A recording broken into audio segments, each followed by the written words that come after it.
It's Sunday.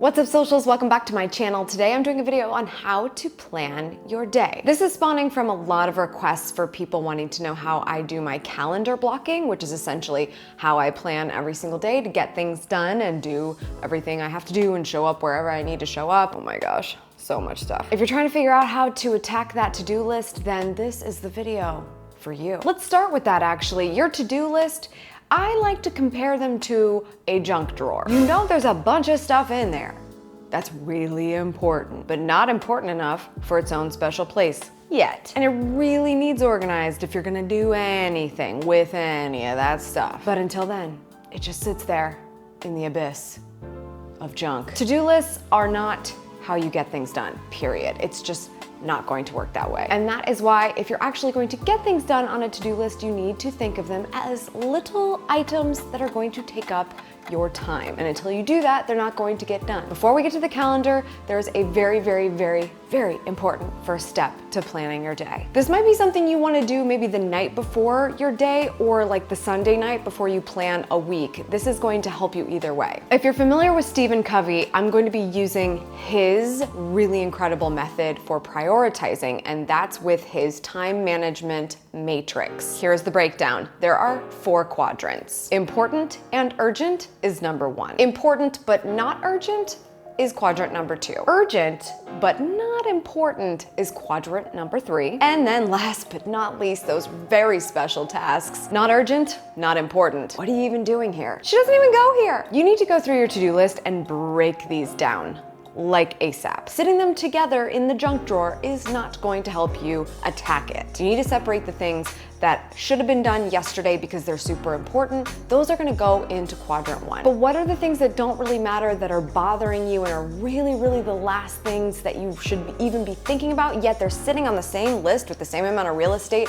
for you to have to look at? Those go in quadrant 4. I want you to leave me a comment below of something that you put not important, not urgent, but for some reason on your to-do list. Leave it in the comments below so that we can all laugh with the things that we are holding ourselves accountable for and potentially talk to each other about how we can get rid of said things. Why are you even in my life? Get out of here. But we all have our reasons, so let's talk about it. When you're looking at things that are urgent and not important, that's where you're getting into the territory of, why am I in charge of this? Maybe it's something the kids could do. Maybe it's something your assistant could do. I don't care. Give it to someone else. But if you have to do it, it's way down the list, and the likelihood that it's gonna come up might not be that good. The critical quadrant here is actually important, but not urgent. This is where you start to get ahead of the game. That's a very special list of things. You're really focused on 1 and 2 right now, but make 3 and 4 options because you've got to put everything in its proper place. Most of you probably already have things on your calendar. Dentist appointments, picking up the kids, going to work. Maybe your work day is 9 to 5. Is that blocked off on your calendar? Have this mindset of visualizing everything you need to do on a daily basis. When you do that, you're starting to pick up this tactic of calendar blocking. Block off when you want to sleep. Are you worried you're not getting enough sleep? Make sure you have 7 to 8 hours marked off. Make sure the big appointments are there, but now we need to look at the rest of things on your list. You're going to go in order: 1, 2, 3, 4. All of quadrant 1, get it on the calendar. If you think something's gonna take an hour, maybe give yourself 2. Put everything that's actually in quadrant 1 on your calendar. Even if you say, okay, man, there's way too much stuff here, I can't schedule it all today, that's reasonable. That's probably true. Your to-do list is probably a hot mess right now. So schedule it out. Realize where are the things that need to be prioritized within that quadrant now. Fine. But do not lose sight of the important but not urgent stuff.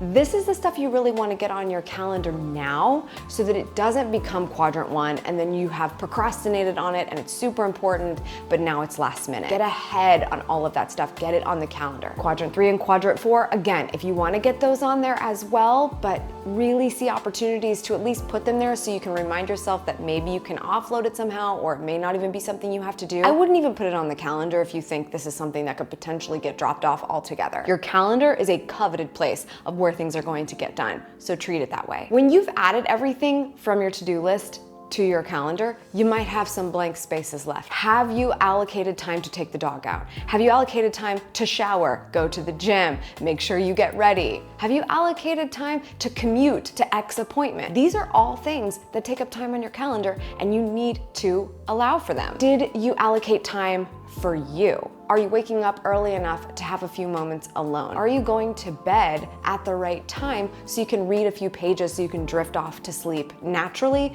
and get that 8 hours? Every single block of time on your calendar should be filled. We all have the same amount of time in a day and we all have plenty to do, whether it's for someone else, whether it's for us, whether it's for our family, whether it's for the long term, whether it's for the short term. We always have stuff to do. Maybe there's a really important TV show that you like to watch too. It's on the calendar, put it on the calendar. At least now you can say, I am not just getting whatever I can done every single day and then maybe marking one thing off the to-do list because it was so overwhelming you couldn't do it. Plan, just make a plan. Use your calendar. Another thing I want to include is that I get the feedback a lot of, oh, well, I have kids, so my day is a little bit more flux, or I have appointments and sometimes people cancel on me and then I feel like I'm completely thrown for a loop. Always have a backup plan. If you feel like there's going to be a moment in time that's a variable, that you're either going to be super busy with one thing or you might have complete nothingness to do and could be doing something else, then plan for that opportunity. Just because it's